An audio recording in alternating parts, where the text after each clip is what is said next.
پیارے بچوں، اب آ رہا ہے ہماری مشق کا اگلا مرحلہ، سرگرمیاں۔ سوال نمبر 10، دی ہوئی عبارت غور سے سنیے اور آخر میں اس کے بارے میں اپنے خیالات کا اظہار کرنا ہے۔ تو لیجئے پھر عبارت غور سے سنیے۔ بانی صدر بننا سردار ابراہیم خان کا بہت بڑا اعزاز تھا اور وہ اس کے مستحق بھی تھے۔ آزادی کے بعد بھی انہوں نے سیاست میں بھرپور حصہ لیا۔ پہلی بار سردار ابراہیم خان 1947 میں آزاد کشمیر کے بانی صدر مقرر ہوئے۔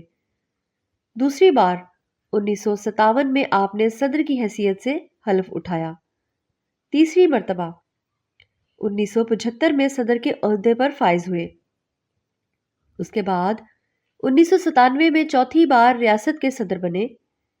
آپ نے 3 کتب لکھی: متاع زندگی، کشمیر کی جنگ آزادی، کشمیر ساگا۔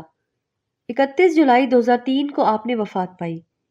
آپ کو کوٹ متے خان راولہ کوٹ میں دفن کیا گیا۔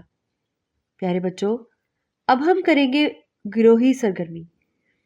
سوال نمبر 11، گروہ بنا کر گفتگو کیجیے جس میں جموں کشمیر کی آزادی میں سردار محمد ابراہیم خان کے کردار کو موضوع گفتگو بنائیے۔ پیارے بچوں، یہ تھا ہمارا آج کا سبق۔ امید ہے کہ یہ سبق آپ کو بہت اچھا لگا ہوگا۔ آپ سے اجازت چاہنے سے پہلے آپ کو بتاتی چلوں کہ ابھی آپ کے استاد صاحب آپ کو گھر کا کام دیں گے، وہ آپ نے ضرور کرنا ہے۔ ہاں، اس سے پہلے وہ سبق کا اعادہ بھی کرائیں گے تاکہ آپ کو سیکھی گئی باتیں یاد آ جائیں۔ انشاءاللہ اگلے سبق میں پھر ملاقات ہوگی۔ اللہ حافظ۔